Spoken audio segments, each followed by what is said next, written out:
Hey everyone, welcome to this short tutorial on how to make a wooden dock. In this video, I'll walk you through the process of modeling and sculpting in Blender and show you how to prepare your model for baking in Substance Painter. Hope you enjoy it and find something useful along the way. Alright, let's get started. I'm using a human scale mannequin for reference, but feel free to use anything. Just make sure it's roughly the size of an average person, so your scene stays to scale. First up, I'll model the dock pillar. I'll start by adding a cylinder and adjusting its radius and height based on the mannequin. In the cylinder settings, I'll switch the fill type to Nothing. I want to manually create quad caps for better topology. Next, I'll add some loop cuts along the mesh. These will come in handy later when we add a subdivision surface modifier. To create clean quad caps, I'll select the open edge loops on both ends of the cylinder and use the grid fill tool.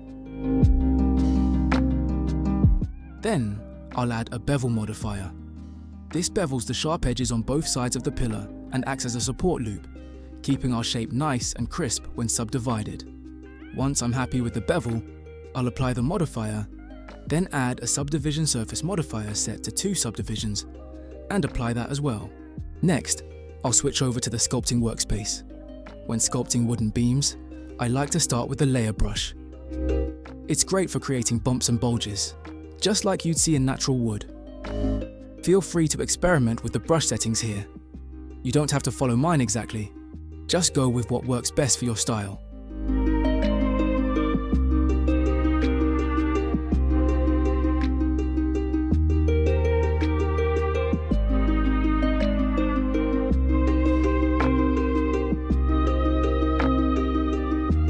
To break up the silhouette and give the pillar a slightly uneven, organic look, I'll use the grab brush. Then, I'll switch to the clay strips brush to carve in intertwining lines. This helps build natural-looking ridges and slopes in the wood grain.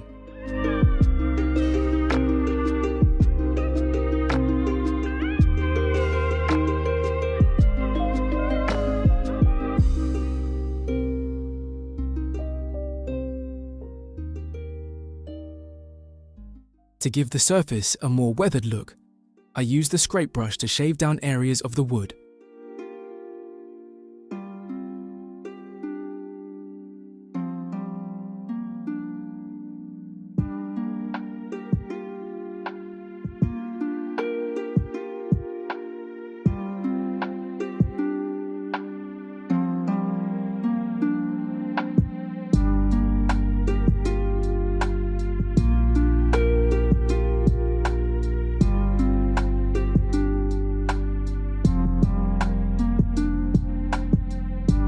And finally, the draw sharp brush is perfect for carving out cracks and deeper cavities.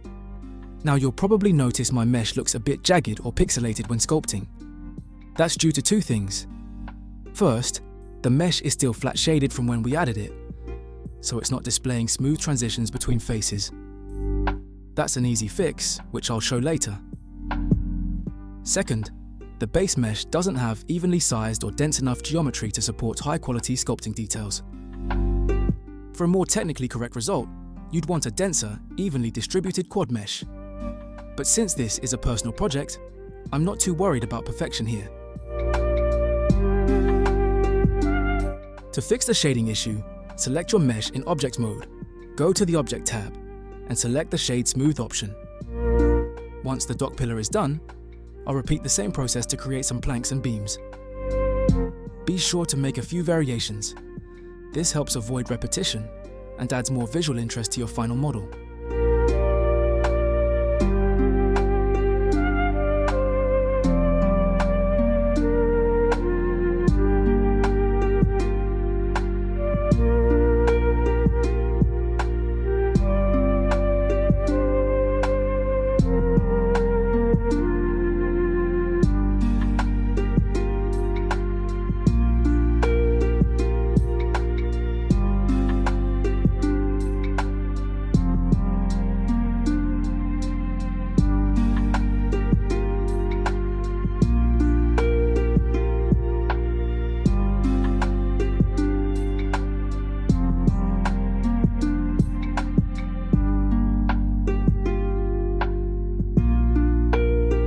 After I've finished sculpting all the parts, it's time to assemble the dock. I'll start by duplicating the sculpted meshes, just in case I want to use them later for something else. At this point, you could go ahead and retopologize and texture the pieces individually if you're planning to reuse them in a larger project or a game. But in my case, I'm focusing solely on building the dock model, so I'll move forward and texture everything as a whole. Feel free to get creative with how you use these sculpted pieces. They're really versatile.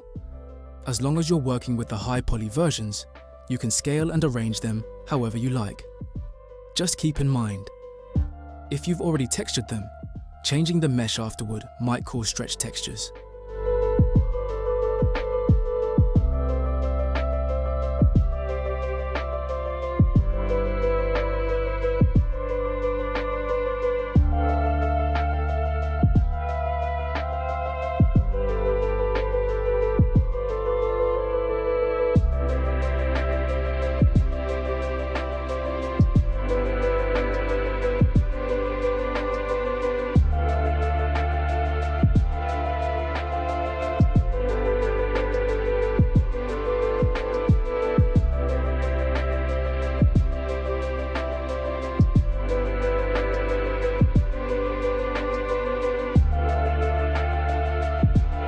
Now for the ropes, to create them, I'll start with a circle. Extrude it inward, and then extrude it upward to form a ring. If you apply smooth shading, you'll already get a pretty decent rope loop, but I want a little more definition, so I'll add a subdivision surface modifier for extra detail. Just a heads up, this workflow works well for still renders or smaller scenes. But if you're building this for animations or games, you'll definitely want to optimize your geometry properly. Once the rope ring is done, I'll arrange it like a spool, duplicate it across the other pillars, and create a few variations for a more natural look.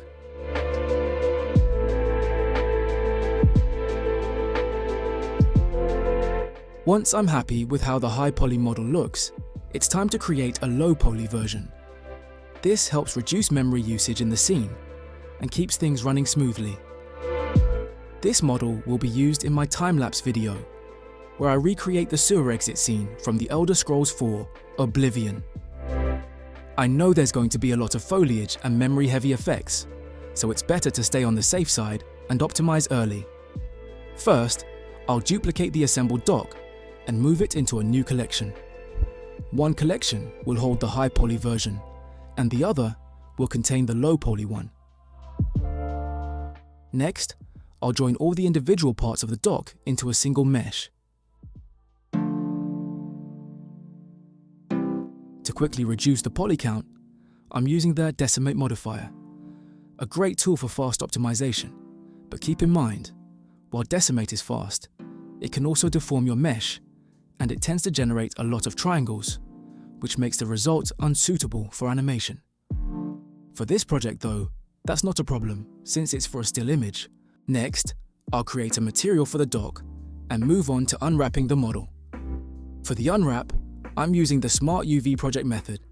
It's a big time saver, especially for complex meshes. The downside is that it creates a lot of small scattered UV islands, and the layout isn't very efficient by default. To clean this up a bit, I'm using the UV Packmaster add-on. It helps optimize the UV islands, making better use of the texture space with minimal effort. I'm not a big fan of manual unwrapping, and in this case, I don't really need it. A lot of the seams will be hidden later using triplanar projection in Substance Painter, so this method works perfectly for me. Once the unwrapping is done, I'll export both the low poly and high poly versions of the dock separately. That way, they're ready for baking and texturing in Painter.